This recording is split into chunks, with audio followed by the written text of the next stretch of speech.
V C അങ്ങനെ ഒരു കാരണം ഒരു മുന്നറിയിപ്പും ഇല്ലാതെ പെട്ടെന്നൊരു ഈ സസ്പെൻഷനിലായ ഈ കുറ്റവാളികളെ, ഈ കൊടും കുറ്റവാളികളെ എന്തുകൊണ്ട് തിരിച്ചെടുത്തു എന്നുള്ളത് വളരെ വ്യക്തമാണ്. രാഷ്ട്രീയ സമ്മർദ്ദം എന്ന് പറഞ്ഞാൽ ആരാണ് ഭരിക്കുന്നത് അവരുടെ സമ്മർദ്ദം തന്നെയാണ്. അല്ലാതെ വി സി എന്ന് പറഞ്ഞാൽ വി സിയുടെ വീട്ടിലെ ആൾക്കാരല്ലല്ലോ, കുട്ടികളൊന്നും അല്ലല്ലോ ഇത് അങ്ങനെ പെട്ടെന്ന് രക്ഷപ്പെടുത്തിക്കൊണ്ട് 33 എടുക്കാനായിട്ട് വി സിക്ക് അതിൻ്റെ ആവശ്യമില്ല.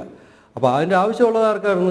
ആവശ്യമുള്ളത് ഇത് ചെയ്ത ആരാണ്? SFI എന്നുള്ള ഭീകര സംഘടനയുടെ ഭരണകർത്താക്കൾ. അവർക്കാണ് ഇതിൻ്റെ ആവശ്യം. പെട്ടെന്ന് പിൻവലിച്ചിട്ട് ഈ പിൻവലിക്കുന്നതോടുകൂടി ബാക്കി ഈ ജയിലിൽ കിടക്കുന്ന അവർക്കും വളരെ ഉപകാരവും ഈ ഒരു പിൻവലനം. കഴിഞ്ഞാൽ അവർക്കും ന്യായമായിട്ട് അവർക്കും കോടതിയിലോട്ട് പോവാം. എന്തുകൊണ്ട് നമ്മളായിട്ടേക്കുന്നു, നമ്മൾ ഒരു നിരപരാധിയാണ്.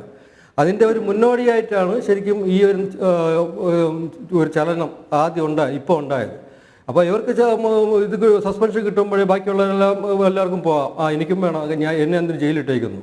ഇവർ വിചാരിച്ച് ഈ സസ്പെൻഷൻ പിൻവലിക്കുമ്പോഴേ ബാക്കിയുള്ളവരെല്ലാവരും, അല്ലെങ്കിൽ ഞാൻ ഉൾപ്പെടെ ഉള്ള ആൾക്കാരിങ്ങനെ വെറുതെ ഇത് നോക്കിക്കൊണ്ട് കരഞ്ഞുകൊണ്ടിരിക്കുന്നു.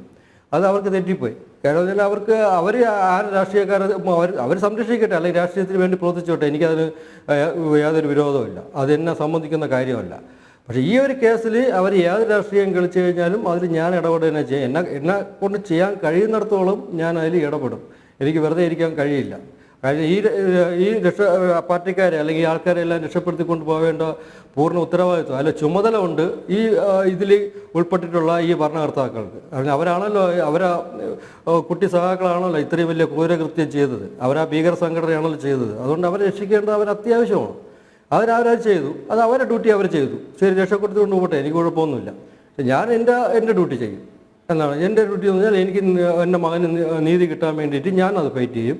അവരവിടെ കിടന്ന് അവരെ കുട്ടി സഖാക്കളെ രക്ഷപ്പെടുത്താൻ വേണ്ടിയിട്ട് അവർ ചെയ്യും. പിന്നെ ഈ 1-ാം വർഷ വിദ്യാർത്ഥികളാണെന്ന് ഇപ്പോൾ താങ്കൾ പറഞ്ഞു. 1-ാം വർഷ വിദ്യാർത്ഥികളെ സസ്പെൻഡ് ചെയ്തത് എന്തിനാണെന്ന് അതാണ് ഞാൻ ചോദിക്കുന്നത്. 1-ാം വർഷ വിദ്യാർത്ഥികൾ എന്തിനാ ഹോസ്റ്റലിൽ പോയി? അത് ഇതുവരെയ്ക്കും അവർ ചോദിക്കുന്നില്ലല്ലോ.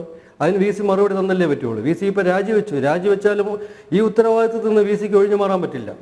1-ാം വർഷ വിദ്യാർത്ഥികൾക്ക് അവിടുത്തെ ഹോസ്റ്റലിൽ പ്രവേശിക്കാൻ അനുവാദമില്ല. അത് എനിക്ക് കിട്ടിയ പുതിയ അറിവല്ല. ഈ 1-1.5 വർഷമായിട്ട് എൻ്റെ മകൻ അവിടെ പഠിക്കുകയാണ്. അവനിൽ നിന്ന് കിട്ടിയ അറിവാണ്, വ്യക്തമായി കിട്ടിയ അറിവാണ്. അവനിൽ നിന്ന് മാത്രമല്ല അവൻ്റെ കൂട്ടുകാരിൽ നിന്നും. 1-ാം വർഷ വിദ്യാർത്ഥികൾക്ക് അവിടുത്തെ ഹോസ്റ്റലിൽ കയറാനുള്ള പ്രവേശനമില്ല. അവർക്ക് 20 കിലോമീറ്റർ അപ്പുറത്ത് കൽപ്പറ്റയില്ല. അവരെന്തുകൊണ്ട് ഈ ഹോസ്റ്റലിൽ പോയി? അവനെ കൊല്ലുന്ന ദിവസം 18-ാം തീയതി അല്ലെങ്കിൽ 17-ാം തീയതി ദിവസങ്ങളിൽ 1-ാം വർഷ വിദ്യാർത്ഥികൾ എന്തിനു അവിടെ പോയി? അനുവാദം കൊടുത്തു? ഡീൻ്റെ അനുവാദം ഇല്ലാതെ പോകാൻ പറ്റില്ല. അവർ HODയുടെ അനുവാദം വേണം, അവരുടെ അസിസ്റ്റൻ്റ് വാർഡിൻ്റെ അനുവാദം വേണം. എല്ലാവരുടെ അനുവാദത്തോടു കൂടിയ ഒരു കുട്ടിക്ക് പോലും ആ ഹോസ്റ്റലിലോട്ട് പ്രവേശനമുള്ളൂ 1-ാം വർഷ വിദ്യാർത്ഥികൾക്ക്. അപ്പോൾ 30 പേരെ സസ്പെൻഡ് ചെയ്തെന്ന് പറയുമ്പോൾ ഈ 30 പേരിൽ ഏകദേശം 90ഓളം ഫസ്റ്റ് ഇയർ വിദ്യാർത്ഥികൾ അതിനകത്ത് കയറിയെന്നാണ് പറയുന്നത്. ഈ സമയത്ത് അവനെ കൊല്ലുന്ന സമയത്ത് അവരെങ്ങനെ അകത്ത് കയറി? അപ്പോൾ അതിൻ്റെ ഒരു വിശദീകരണം എന്തുകൊണ്ട് വി സി കൊടുക്കുന്നില്ല? അപ്പോൾ വളരെ കൃത്യമല്ലേ ഇത് ആസൂത്രണമാണെന്ന്. 30 പേരെ 1-ാം വർഷ വിദ്യാർത്ഥികൾ എന്തിന് സസ്പെൻഡ് ചെയ്തു? അവർ ക്ലാസ്സിൽ ഇരുന്ന് പഠിക്കേണ്ട സസ്പെൻഡ് ചെയ്യേണ്ട കാര്യമില്ലല്ലോ. അവരാ ഹോസ്റ്റലിൽ പോയി.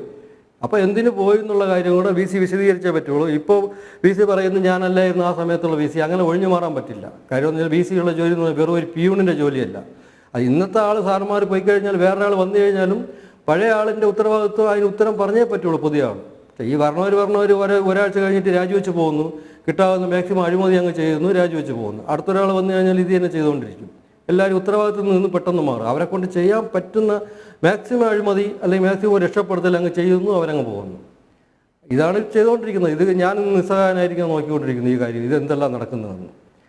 ഒരു കാര്യം ഉറപ്പാ, ഇത് ഇത്രയും പേരിൽ നിൽക്കില്ല. ഇത് കാര്യം എന്ന് പറഞ്ഞാൽ ഇന്ന് സസ്പെൻഡ് ചെയ്തു 30 പേരെ, ശരിയാ. അടുത്ത് നമ്മൾ കേൾക്കാൻ പോകുന്നത്, ഇതിന് ഞാൻ മിണ്ടാതിരിക്കുകയാണെങ്കിൽ ശരി സസ്പെൻഡ് ചെയ്തല്ലോ, അവർ നിരപരാധികളായിരിക്കുമെന്ന് ഞാൻ വിചാരിച്ചുകൊണ്ടിരിക്കും.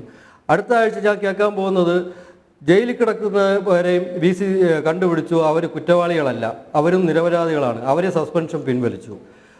ഒരാഴ്ച കഴിഞ്ഞിട്ട് വീണ്ടും ഞാൻ കേൾക്കും എൻ്റെ മകൻ സിദ്ധാർത്ഥൻ സ്വയം മുറിവേൽപ്പിച്ചാണ്, ആന്തരിക അവയവത്തിന് അവൻ സ്വയം മുറിവേൽപ്പിച്ചിട്ട് അവൻ സ്വയമായി തൂങ്ങി മരിച്ചതാണ് എന്നുള്ള റിപ്പോർട്ടും ഈ വി സി കൊണ്ടുവരും. അത് വി സിക്ക് വേണ്ടിയിട്ടല്ല, വി സിക്ക് നല്ലൊരു ഓഫർ കിട്ടിക്കാണണം.